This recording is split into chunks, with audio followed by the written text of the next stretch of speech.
Hi guys, good morning. Ngayon po ay pupunta kami ngayon sa isa sa mga protected areas dito sa Negros, ang Balinsasayao Swain Lakes.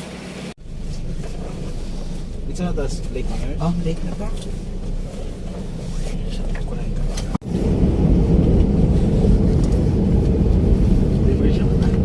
Tiga kayo. Oo.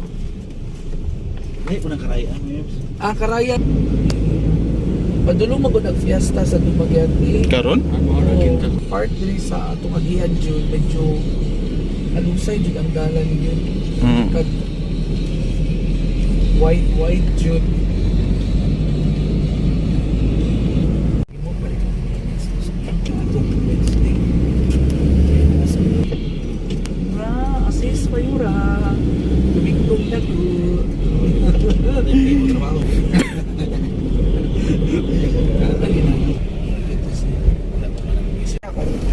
Tunig Cebu, isakay niya siya sa barge. Oo. So diretso ra mo ana mo, sakay ra mo sa barge, puyog siya din. Diretso ra mo. Mataas po, no? Oo. Ang elevation ani surge is nasa mga 900, no? 900 dito para taas lang. Oo. Pag nanata sa kuan, nanata mismo sa Banag-Banag area ng entrance. Oo. Sa Pops. Mas taas. Mas grabe dito, no? Sa Pataf. Wala ka siya likoon. Wala ka siya likoon. Magsira o ang kanini ko liko ra bagud. Pero napagita mas taas na ito na access ito. Pero ang makaingon lang ang ako ang kay Nicolito ang siya. Overlooking na yun. Kani kay napatay mga Sa lawak mo na di ba yun, no? Okay. Tapos diba? Sa Adto na ko ana nga sige busy kay diha. mahal. Murag mataas, mas taas ni. Kaysa Oo. dito. Oo, gabi mi nang adto dito. Kay baka na natin sa baba.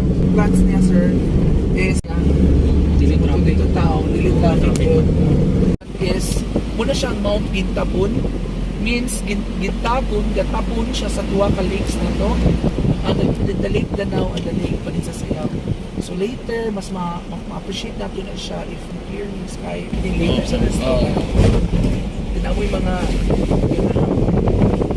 change in yung profile picture later. Pwede rin ginagawa na mag-pictorials. Adlo ka lang ang mga gilid-gilid der. Ang kanon? Ang galing ang bigay sila magtulog pa.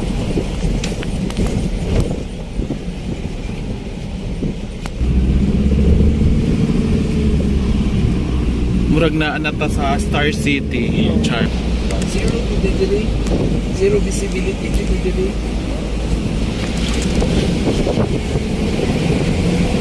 Kaya ako mas lagyan po ng weather.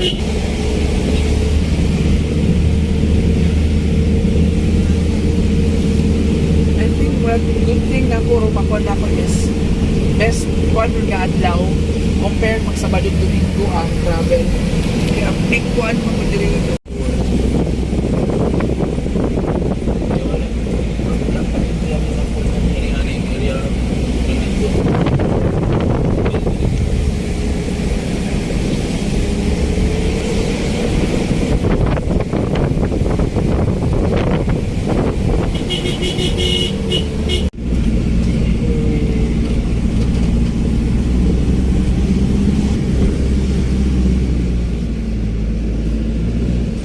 Wow. Perfect.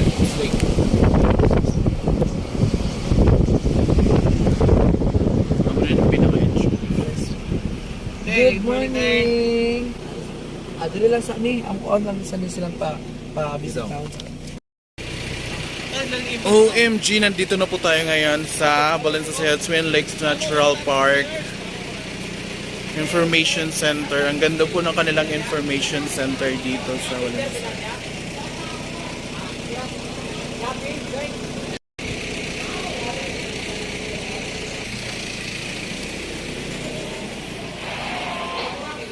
Wow.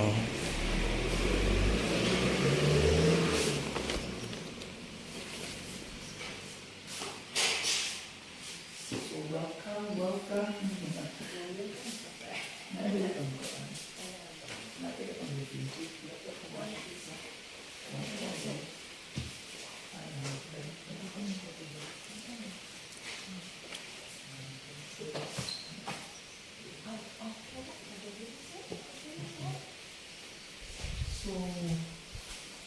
This one, as you can see, mo area, pagsulod.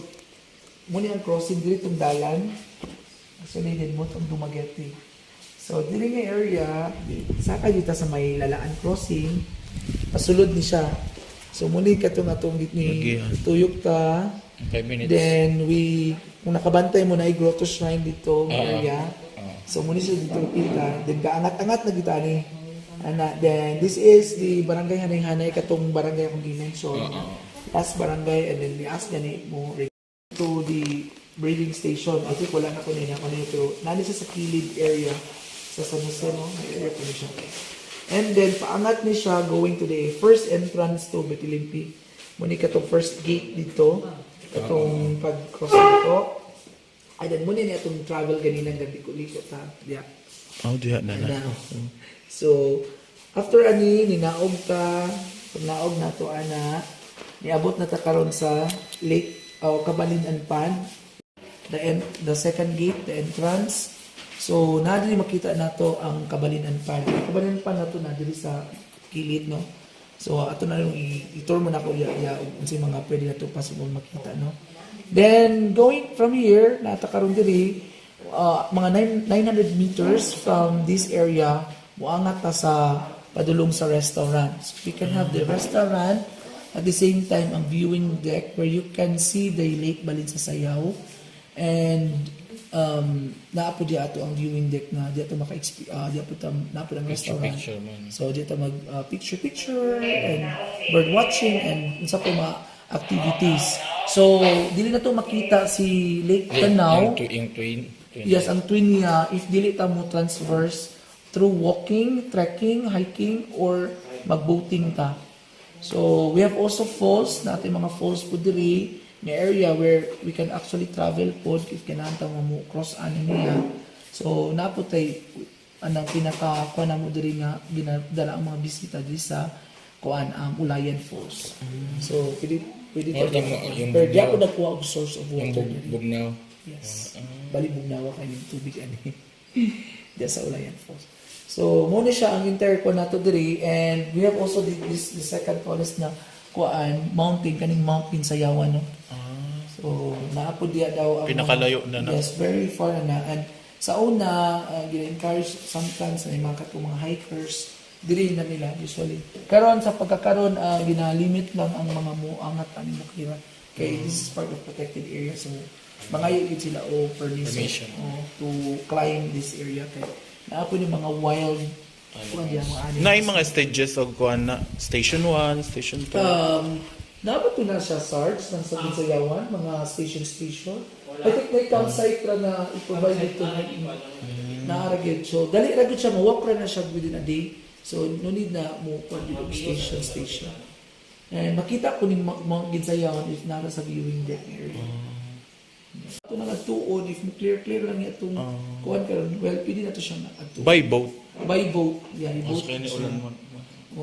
Medyo kayo cross magitaan ni namin mga 30 to 30 minutes siguro binugsay. Mabalik na po na another an hour. So, medyo layo dyan yun si Ulayan Falls. But if ganahan dyan mo nga mo adventure, like to visit sa Ulayan Falls, pwede pa. But nani siya ikuha na nga Ulayan Falls nga mo walk patag mga at least mga 500 meters siguro from the Pila man docking area. Siguro mga 2 hours na to travel mo na siya yung Ay, my God. Charot. kaya na siguro Layo pa. Layo. Kanang falls, layo. layo gid siya. Pero sa falls from the docking area, dali ra siguro mga 10 minutes or 15 minutes. But the entire travel na to from here, natin tayo mga limit of mga an hour travel going to that area and going back na to. So, katong sa katong nasa last. That is the kano sa sir? That is the Mount Talinis. Yes. More on mountain talaga kayo. Yes, mountain yun. So, Mount Talinis, Mount Pinsayawan. Perfect. So, gikan dito rin, dili dito ang traje. Anong gingamit? Simento lang, no? Or paper mache? More mix daw ni makita, no? This is back-eared, brown daw, pink-bellied na imperial pigeon. So, Local, actually mga local sila mga pictures. Photos, no? Makita yun sila diri. Very kwan gud sila dominant.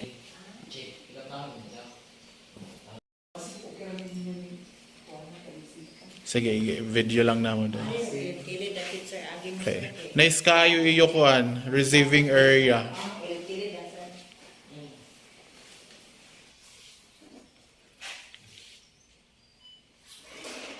Nandito na kami sa loob ng kanilang receiving area. Ang ganda po. Grabe. Meron silang pamap dito na sobrang kapariyo talaga ng kanilang mapa sa protected area.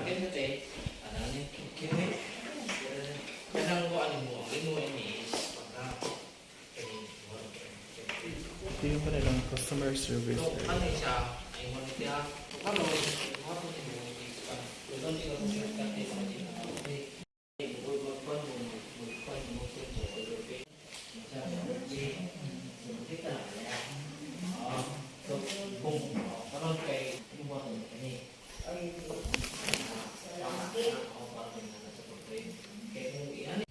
Dalan. So, mao ni siya among playground.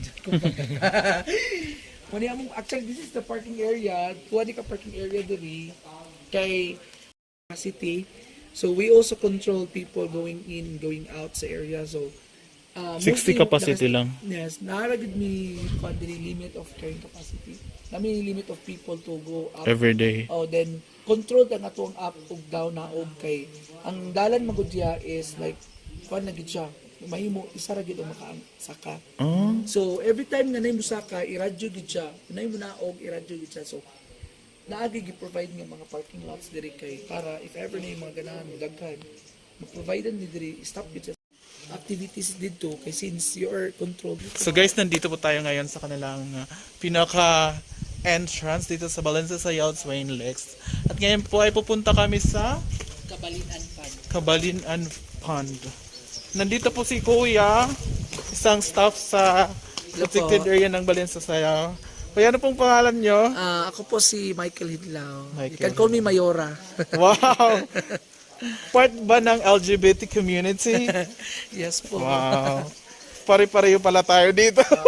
So, ito yung ito yung the Surya Contorta. We have also yung Surya negrosensis na you can only found here in Balinsa Sayao, Negros Oriental. Yun lang yung parang lawaan na white lawaan o red lawaan. Very nice kaayo iyo mo iyo kuan kanang tawag niyo kanang may pa-rock. Ay, yan ang Gigama lang ni or naana jud ni siya. legit talaga yung tubig dito na. Tapos direct siya, wala siyang metro, wala. Ay, So, yung free water sa from the falls. the falls. May inom. Kaning mga rock gihimo lang ni or kuan. Natural talaga Natural, wow. sila. Yes, natural sila.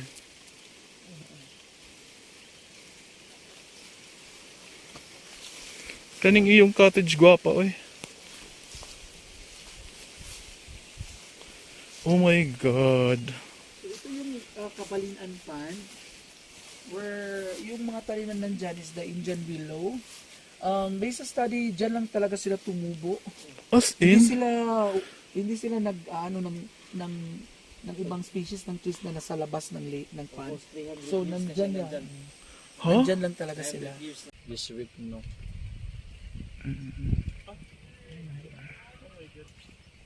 Ay, pag Ang tawag nito sa pond? Kabalinan Pond. So nandito po tayo ngayon sa kanilang Kabalinan Pond. Grabe, ang ganda po ng kanila, lalo na yung mga trees na nasa pond talaga. Pero ang sarap lumangoy pero natatakot ako. Baka may lumabas na kung anong bagay. Ang ganda siya. kung picture dyan. Ito, picture.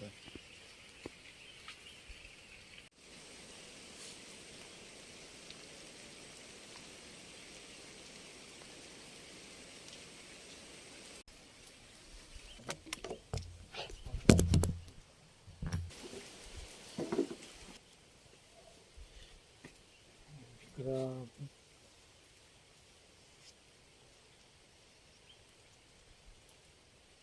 Pwede man stand there, no? Kaya ada. Tanga na doha. Upload na. Bagong dahil. There na. Sige. 1, 2, 3, go. Uy.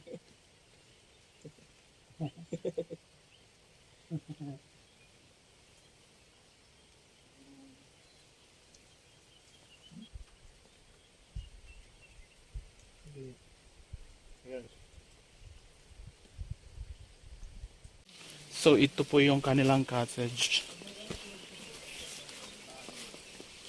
Yan po yung kanilang cottage.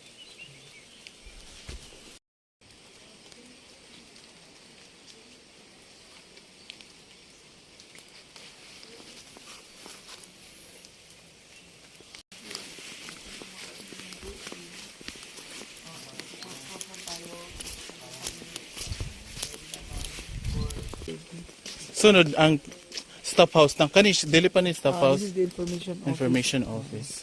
Or the entrance of receiving area. Grabe ang lawak. Oh, dito yung playground namin. Dito kami tumatakos ng mga tanim. At the same time, yung bawal yung drones. Bawal din yung Kasi may mga ibon. oh, Food office. bawal din yung swimming. In the past, meron More store on dito na sightseeing talaga. sightseeing lang, bird watching, boating, trekking, hiking. Meron kaming kayaking kaso lang as of now hindi siya available since wala tayong mga lifeguards.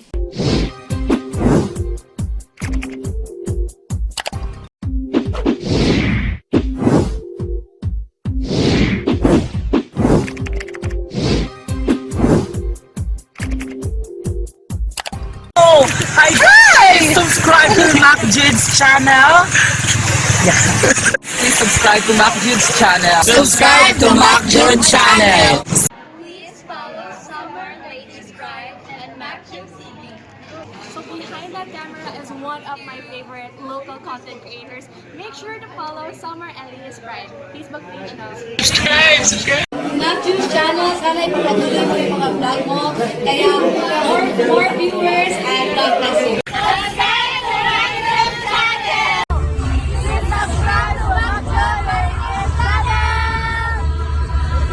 Hi guys, follow Summer Latest Pride and Macchod TV. Thank you.